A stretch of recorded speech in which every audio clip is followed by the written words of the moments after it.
right, let's welcome a good friend of mine to the show, Edward Burch. Used to work at the Channel 4, outstanding reporter. He left me at Channel 4, broke my heart, but he's now the Director of Business Development for the Tennessee Department of Economic, Community, and Development. Edward, good to see you, buddy.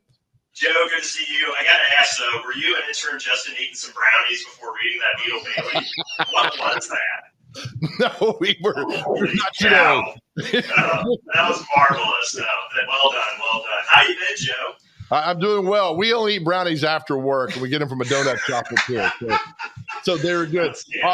Edward, I love what you're doing, man. You're all over the state of Tennessee, and we love Tennessee. We're great state. You work for it. I live here and everything. Just to see how this state keeps attracting new businesses and people coming here left and right. What a fun time to have your job. It really is, Joe.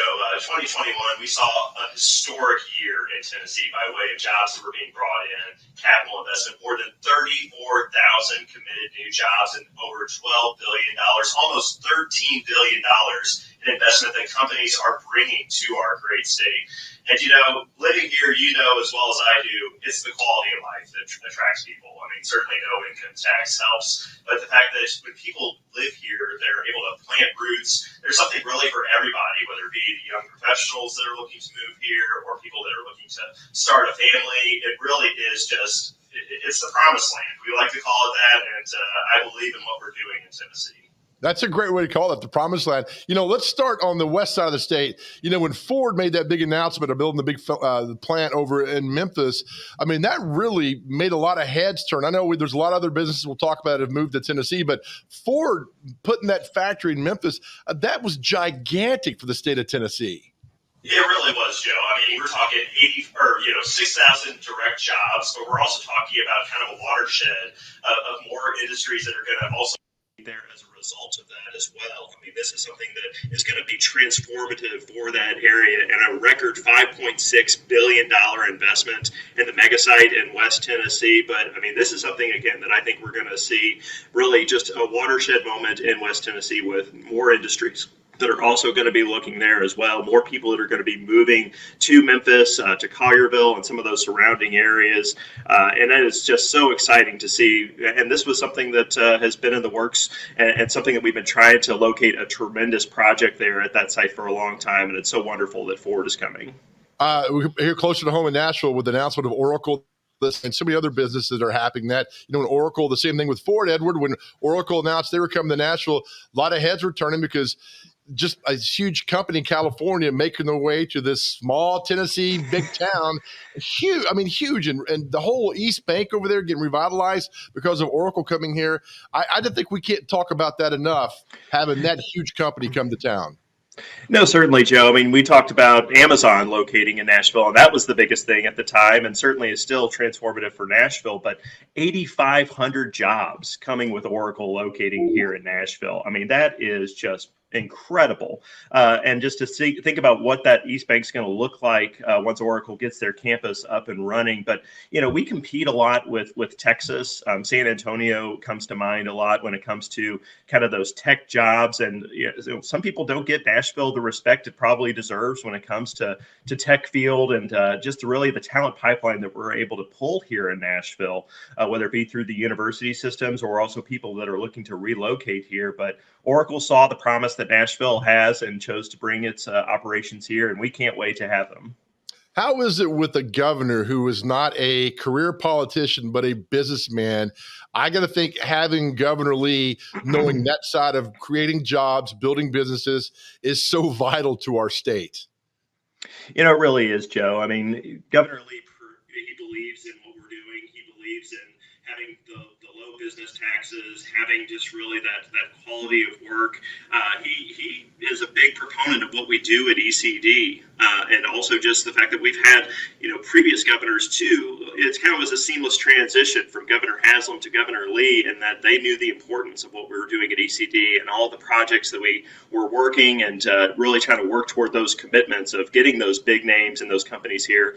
But it's we talk about Oracle, we talk about Ford and Amazon and all those big corporate names, but we're also seeing, some of those companies that are already here in Tennessee continue to expand. And I don't know if you know this, but 75% of job growth in the state of Tennessee comes from companies that are already here. And here at Economic and Community Development, we make sure that we're able to be good stakeholders for them and help them realize their potential and their plans for expansion as well. Edward, you travel the whole state of Tennessee. Are you amazed at the growth you see? Because you might be in one area, and then 3 months later go back to that same area, and it looks completely different. Because I am, and I just live here in Middle Tennessee. Oh, I mean, it's incredible. And that's one of the things I love most about my job is that you do get to see the three grand regions of the state, west, middle, east. And really, I don't have a favorite. It's kind of like a child, in which you're in one part of the state and it has its own flavor. And then, you got Nashville and Middle Tennessee, but it's, Middle Tennessee is so much more than just Nashville. There's some incredible communities all the way up to the Kentucky line, down to the Alabama border. And going over to East Tennessee, I've heard some people say that Knoxville right now kind of reminds them of what Nashville was like 10 years ago. And that just kind of gives you an idea of just how really we're seeing tremendous growth, not just in Nashville. I mean, every city is seeing people that are wanting to move there. And I was over in Athens, Tennessee, kind of right between Knoxville and Chattanooga. And quick story, they said they had a family that moved from California and set up a coffee shop right in the heart of Athens, Tennessee, because they felt like that was home. And I mean, it didn't have the bright lights and the bells and whistles of Nashville or some of big cities, but people feel a calling to Tennessee and they can find a home just about anywhere. What is the favorite part of your job? I love being a facilitator. I love getting people together. You and I, we're can-do people. We are people that have a positive attitude. And I mean, it's just, I found myself when I got into economic development that there were a lot of people that had that same attitude. We're all rowing in the same direction. They're all people that are enthusiastic. We all want to, bring the big companies in. We want to help the existing industries that are here. And, there's a word that Darrell Waltrip, a Franklin native, said that, it's coopetition. That's the word that I'm using, is that, there's a cooperation among communities that are vying for certain projects, but there's also a competition of them. Like, they want to be able to land those projects too. But say it goes to one community, but the neighboring one loses out on a project, they're still going to benefit from a company locating, because there's going to be residents in that community that are going to be able to work there. And so it really is the rising tides lifts all boats mentality. And, I just love it. I love getting out to see the state. I love getting to work with our stakeholders, whether it be the local economic development officers, the schools, the workforce development side of things. I mean, it really is kind of a collective effort. And customer service, when you see, and hear from a company that is astonished at how quickly we're able to mobilize the troops and get them what they need, get them a visit here in Tennessee. I mean, it's very gratifying. And again, I'm so glad that I'm in this field. It is incredible. Well, you do a fantastic job. Let me ask you this too, Edward, off of that. NFL is king. When the Tennessee Titans are blasted on the front page constantly this past 2-3 years of winning and everything, do you see kind of an effect indirectly on companies that come here or inquiring about coming to Tennessee? Basically, do the Titans play a factor? Because I think they do. I think that gives a little name recognition to the state of companies maybe wanting to come here. Well, Joe, not just the Titans, but think about what the Predators did with their Stanley Cup run. It was back in 2017. I mean, they had those overhead shots of downtown Nashville in which you see hundreds of thousands of people all in their gold, just filling the streets of Nashville. And then Butch Spiriton with the Nashville Convention and Visitors Corp took those pictures, sent them to the NFL, and says, we can host the draft. And sure enough, the NFL draft comes to Nashville. So you've just constantly had people that have been trying to showcase that Nashville is on an international stage, and the Titans winning. Man, if the Titans could get a Super Bowl ring, I mean, goodness gracious, is there nothing that Tennessee can't do and that Nashville can't accomplish? And again, it all starts with people that have the right attitude. And Butch had said, why not Nashville? And I think we carry that into the state role as well, as why not Tennessee? Why can't we attract the biggest names, the biggest brands, and the best jobs and wages for our community?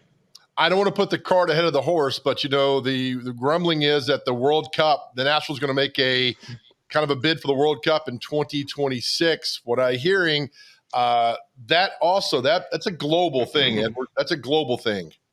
Absolutely, Joe. And I mean, we have a tremendous global presence. Companies from Japan, South Korea, Germany, Italy. I mean, these are countries that likely would have a presence on the World Cup stage, and probably certainly some international soccer fans as well. So again, I just love what Nashville has been able to accomplish. I love what Tennessee's been able to accomplish, and I really think that our best days are ahead of us. I agree. Edward, I miss you, man. I had good times with you. We worked at Channel 4 together, and I'm so proud of what you're doing now and how you're putting the state and making the state really shine across the world. And so really good. Edward, thank you, brother. Joe, you're the best, man. Thank you so much for having me on today. And mornings are better with Joe Duman, I can tell you There that. we go. That's a promo, my man. All right, Edward, have a good day. Edward Burch, Director of Business Development, Tennessee Department of Economic, Community, and Development. Guy knows exactly what he's doing. Great guy, does great at his job. He's a huge asset for the state of Tennessee.